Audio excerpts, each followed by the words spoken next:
just want to reflect on Tuesday night really, because you were, if you don't mind me saying, were stand out. I think it was your best performance by a mile. It was a great game to watch and a really good performance from MK Dons, but you really came into your own on Tuesday, and well done for the performance. How did you feel about it? Yeah, good. Obviously, I felt a lot better after the 3 points. Coming in at half time, we was a little bit disappointed that we weren't 2 or 3-0 up, but obviously scoring the last minute, it makes it that extra bit sweeter. But no, I thought it was a fantastic result. Obviously, it's a hard place to go, Burton, and you would have seen the pitch and stuff. But I thought we dealt with it really well, and I thought everyone to a man was very, very good. So it was a great performance after obviously the disappointment from Saturday. But yeah, that's behind us now. Really, we need to take the positives and move on to tomorrow, because obviously tomorrow's going to be a very tough game. I don't want to still talk about Matt O'Reilly, but I'm just curious whether his departure has changed anything in particular for a player like you, who will maybe be asked to do slightly different roles with Matt O'Reilly not being there, because it will obviously have an effect on the dynamic of the side. Has that made any difference to you? No, it hasn't, mate. Like, me and Matt are completely different players, really. He's got his qualities, I've got my qualities. I played alongside Matt, he's played higher up. So I don't think that made any difference at all, really. He's a fantastic player. I watched him the other night and he done really well on his debut, so I wish him all the best. But the departure of him going hasn't changed me or my game at all, really. And in truth, your time at MK Dons has all been positive. Very rarely will we come away from games talking about a negative performance from Josh McEachran. But in recent weeks, it seems to be getting better and better. Is something changed? Has something happened? Have you, I don't know, found yourself in the side somehow? Or I don't know, how's it been going? I don't know if anything's changed. Obviously, I probably got a run of games going. The start of the season, maybe I was in and out. There was a lot of competition. The manager was changing it, keep everyone on their toes, keep everyone fresh, I imagine. So the last few weeks have been starting a lot more.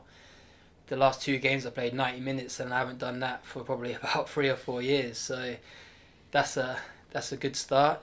So yeah, I think it's just getting more minutes, more confidence, and hopefully I can keep it going. It's work. There's pressure, but it must be fun doing your job in a team like MK Dons, with the football that's being played, with the football that you want to play as an individual. Yeah, exactly. Hit the nail on the head. I'm loving it here. Like the lads, we've got such a tight group here. It's really young, but everyone's so close. So I enjoy coming in every day, and it's great to be a part of. And up next is a Buckinghamshire derby at Adams Park. Certainly, a huge opportunity for MK Dons to climb above Wycombe, but there's quite a lot riding on this game. It's a one I think the fans will be really looking forward to. Yeah, definitely. It's a massive game. I think, like you said, if we win, I think we go ahead of them on goal difference. But we know it's going to be tough. We're going to have to fight and scrap and deserve the right to play the way we want to play. So yeah, we're all looking forward to it. I keep forgetting to switch my mic back on. Sorry about that. And as far as this season, there have been spells, and I think that's what's impressed people so much about MK Dons this season is there have been spells, both Doncaster defeats, and 1 or 2 moments where people are going, they've been caught out. There's always a response. There's always been a response to those defeats this season, and that's put you where you are.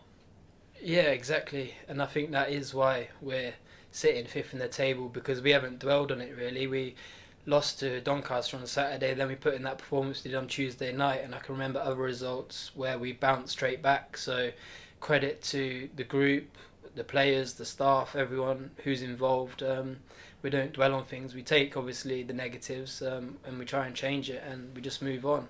If you sit and dwell on it in League One, Championship or whatever, then it will eat you up. So no, we've done really well in that respect. And just finally on the game of the weekend, the atmosphere is going to be so good inside Adams Park. There'll be a big home support, and the travelling support is going to be superb. Something you must be looking forward to. Yeah, definitely. I heard there's going to be close to 1,500 MK Dons fans travelling, so that's unbelievable. So, yeah, as I said, we're all looking forward to it, and I'm sure, like you said, there'll be a lot of home support there because there's a lot on it for both teams. So, no, it's definitely one we're looking forward to. Cheers, Josh. Appreciate it. Thank you. How's it been working with Connor Coventry? Obviously coming in, he's had a couple of games now, and you've been playing alongside him. How's he settling in so far? No, really well. It's like he's been here all season, to be honest. He's only played 2 games and he's slotted in unbelievably well. He's obviously a very good young player coming from West Ham, and I can see how good he is in the last 2 games. So it's been a joy to play alongside him in both games. What is it about playing in the centre of the MK Dons midfield that allows players to do that? Because I remember you doing it, slotting in perfectly when you first came. Andrew Sermon did it before you as well. Matt O'Reilly had no issues. We've seen Ethan Robson do it, David Kasumu do it. What is it about playing in the centre there that makes everybody seem to just fit in straight away?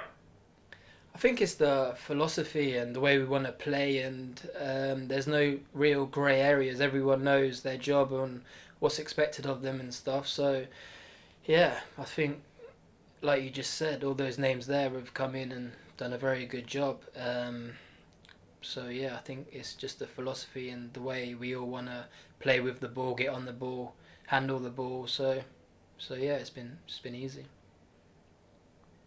You must have heard it as well as us, the fans howling for you to shoot on goal when you get within about 40 yards. We saw you take a shot on Tuesday night and the keeper just tipped it over. We don't see many Josh McEachran shots though. Is that something you want to start doing a little bit more? Yeah, definitely. We were speaking about it in training today, about me shooting more. But no, I just seem to never get in those positions. Obviously, if I got into those positions more, I would have a lot of shots. But I like to link the play back to front, really. So I'm never really that high up. But no, I think I need to take a leaf out of Tiny's book and shoot a bit more often. Yeah, who knows? We've seen them flying from all sorts of directions from him, haven't we? And that one must have had your heart in your mouth when it was dipping goalwards. Just talk us through that effort there that you had on a Tuesday night. Yeah, I know. I've obviously found myself where I don't usually find myself and just got out on my feet. And yeah, it was unfortunate not to go to fly in the top corner. But yeah, hopefully I'll get a few more chances tomorrow to have a few more shots because I'd like to contribute with goals as well.